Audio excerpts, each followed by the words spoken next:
Well, thanks to everyone for all the questions you've been asking about racing and my experiences in motorsport. I really appreciate it. This will be the first round of answers. There's more to do in a clip that I'll probably put out tomorrow. But if you think of any more, please do ask away. I'll keep doing this for as long as I've got new things to talk about or until someone begs me to stop. Got a nice icebreaker question to start with. What's the silliest mistake you've made in driving, car preparation, or both? Well, thanks for this one. I'm going to go back to Donington Park, the first round of the Club Enduro Championship last year. 2 hour race. Because the car's still got a standard fuel tank, my own car, we have a pump that transfers fuel from one side of the tank over to the other to allow us to use as much of the capacity as possible and not have to carry more fuel than necessary and have a longer pit stop. But very soon after the start of the race, my co-driver Adam comes on the radio saying, it was only about 40 minutes in, saying he's getting fuel starvation problems, like the car's hiccuping, it's feeling like there's too low fuel, there should be loads still in it. We couldn't make sense of it. Put more fuel in the pit stop than we wanted to, cost us some time, and I sure enough found the same thing. I was getting really bad starvation really early when there should have been loads of fuel left. Didn't make any sense. And after the race, we just about crawled it over the line with a lot of jinking around to try and move the fuel. After the race, got the lid off the tank, had a look, and running the transfer pump, no fuel coming out the end of the pipe, couldn't feel anything, any pressure on it, anything like that. I had a look at the wiring and realised that in haste, after it had shaken loose in testing, I connected it backwards, and what I'd actually done was create a fuel starvation pump that was sucking fuel away from where we needed it to be. So that was a little bit daft. I'm amazed that we still managed to score a podium like that, and flipping relieved that we got to the line. Next one, what's it been like going from being the sole driver to sharing the car with punters like me? Actually, weirdly enough, the car's always been shared. I got this car partly with the aim of sharing it with friends and family on track days. I did a few events with it solo, just sprints and track days. But then it's always been shared, it's always had different drivers. And actually I've only ever done one solo race, which was the first ever one, Road Sports, at Donington in 2017. And just because I didn't want to have the added risk of car's first race, my first race, and also responsibility of having another driver. But after that I've always shared it. It's the thing to get used to with racing in comparison to on track days where you can be sat in the car with someone, whether for tuition or just for a laugh. Is you have to get used to the car being out of your sight, and that if someone has an off or if there's a delay for any reason and the car doesn't reappear when the stopwatch tells you it should do, that's a little bit nervy. That takes a little bit of getting used to. And there's always a thing where if there's a red flag out on circuit and your car doesn't come back in the pits quickly, you think, oh god, what's happened? What's gone on? But you do get used to it. Following on from that, who's been your favourite co-driver? Wow, okay, that's a live hand grenade if ever I've been handed one.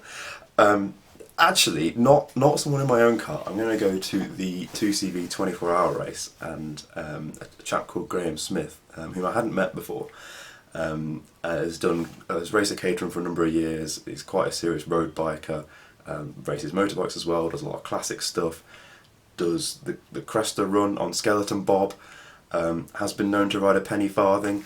Really any type of sport that involves wheels or risk, Graham seems to be there. And he turned up at Snetterton for the 2CV 24-hour and with his lovely partner Karen, and very unassuming, well equipped, ready to do the job. Wasn't bothered that much about strategy or anything else. It's okay, tell me what you want me to do and when you want me to do it, and you plug him in the car and out he goes and does 2.5 hour stint, which is how far we could go on fuel then. Just of consistent laps, and hands the car back with, it's not been off the circuit, nothing's broken on it. Here's a list of things that I found. Away you go. Just fantastic, and exactly the kind of co-driver you want for a long race like that. And actually, I believe today's his birthday, so happy birthday, Graham. What's the most unexpected thing you've learned from racing? A strange one, actually, that not everyone is there to win.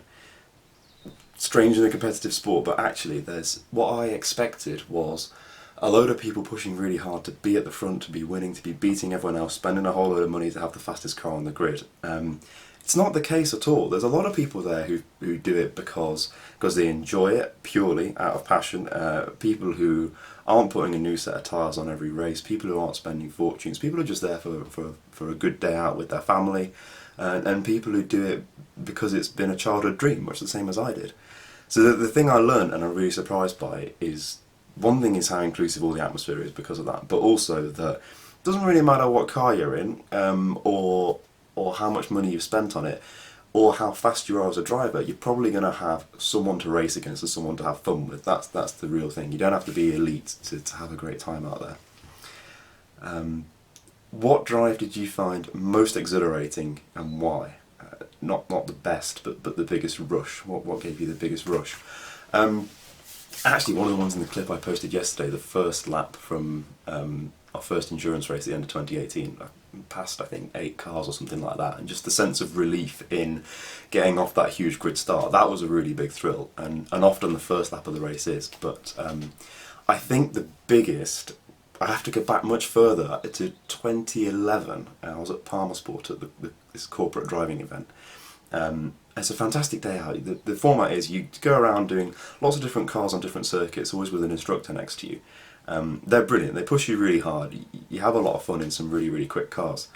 But at the end of the day, you go out in a single-seater.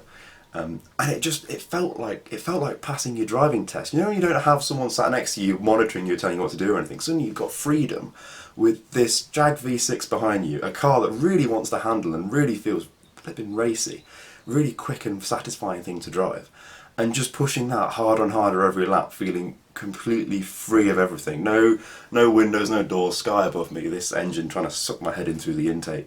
It was just awesome. I just felt like, feel like Ayrton Senna in this thing, like, feel like you're really driving the wheels off it. You look at the data trace afterwards, it's a bit, okay, maybe I'm not quite in that category just yet.